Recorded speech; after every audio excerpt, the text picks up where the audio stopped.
Si en Chile quienes entran a alguna institución de educación superior fueran 100, existirían 100 familias, las cuales son movidas por los jefes de hogar, los padres, las madres, los abuelos, los tíos o quien quiera que se haga cargo de la economía del hogar. De acuerdo a sus trabajos, estas familias están caracterizadas por la desigualdad. Este gráfico representa a los estudiantes de educación superior en Chile de acuerdo a su origen socioeconómico y la escolaridad del jefe de hogar. La línea roja representa a los estudiantes que llegaron a matricularse en la educación superior. Como se ve, los padres de estos estudiantes estuvieron en promedio al menos 14 años en el sistema educativo.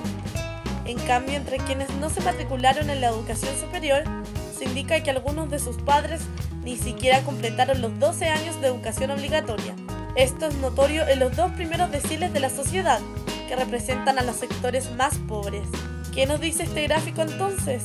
Que las posibilidades de entrar a la educación superior son más bajas para los jóvenes más pobres de la sociedad y están prácticamente aseguradas para los que tienen más. Esto se traduce en que, de cada 100 jóvenes del primer quintil, solo 23 ingresan a la educación superior, mientras que en el quinto quintil esta cifra asciende a 68 estudiantes de cada 100. La gran mayoría de los estudiantes de educación superior son del quintil con más poder adquisitivo en la sociedad. ¿Por qué ocurre esto? En Chile, el principal actor que sostiene la educación es la familia. Las familias sostienen económicamente al sistema escolar a través de dos vías. Una de ellas es entregar parte de su riqueza al Estado. Este utiliza ese dinero y lo organiza en pos del bienestar general, pagando por la educación municipal y una parte de la particular subvencionada. La otra vía es cuando la familia compra al mercado el derecho a la educación, como ocurre en la educación privada. De cada 100 estudiantes, 47 asisten a establecimientos municipales, 6 a establecimientos particulares y 47 a establecimientos particulares subvencionados. De la educación que es financiada completamente por el Estado, se obtienen los peores resultados en la prueba de selección universitaria, promediando en los colegios municipales 449 puntos en la última PSU.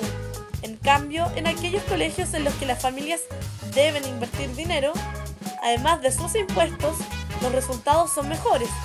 El Estado entonces paga por malos colegios que sacan malos puntajes, reservando la mejor calidad para aquellos que pagan. ¿Dónde se matricularon estos estudiantes? 18 asisten a un centro de formación técnica, 27 a un instituto profesional, 25 a universidades tradicionales y 29 a universidades privadas. Las universidades tradicionales son las que exigen resultados más altos en la PSU.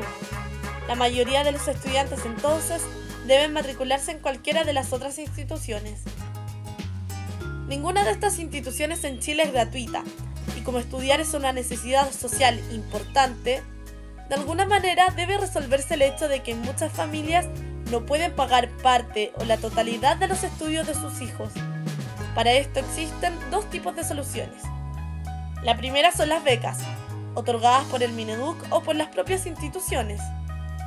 La segunda opción son los créditos, los fondos solidarios, crédito con aval del Estado y el crédito Corfo. La mayoría de los estudiantes cree que puede obtener una beca. Veamos qué tanto de esto es posible. Como vemos, la mayoría de las becas se entregan en las universidades tradicionales, dejando una pequeña porción para los otros centros de educación superior. Entonces recapitulemos.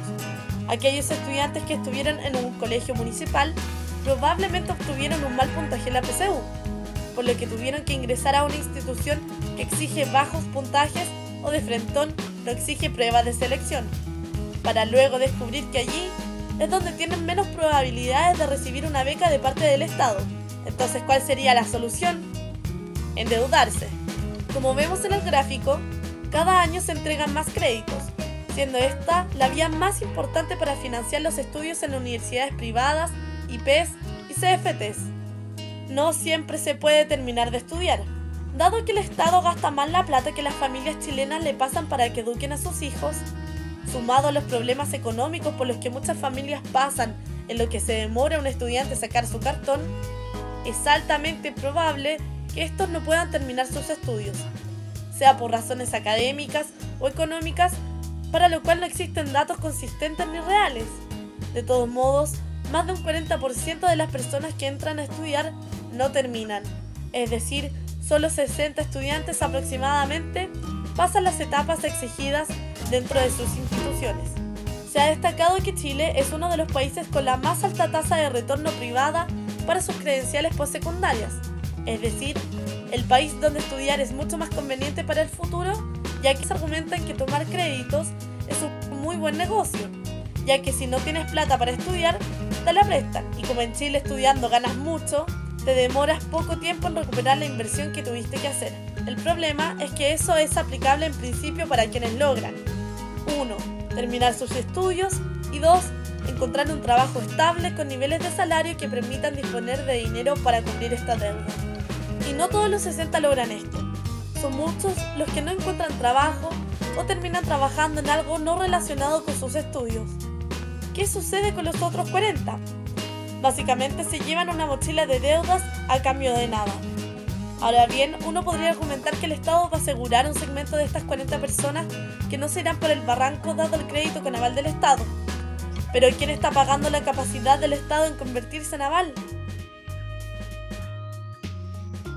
Sí, adivinaron, las familias, que tuvieron que pasar por todo este juego.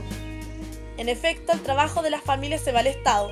Es utilizado por este para hacer el aval de una deuda. Es decir, el trabajo de esas 40 familias está siendo usado para pagarle a las contrapartes del crédito, a cambio de que sus hijos se vayan con un par de años de escolaridad más que no les sirvieron para encontrar trabajo. Esto además responde a que los estudiantes no pueden seguir sus estudios porque no tienen las competencias académicas para ello. ¿Y esto a qué se debe? A que la educación media no deja herramientas suficientes para pasar las etapas de este juego. ¿Pero quién paga la educación pública? Sí, adivinaron de nuevo, el trabajo de las familias.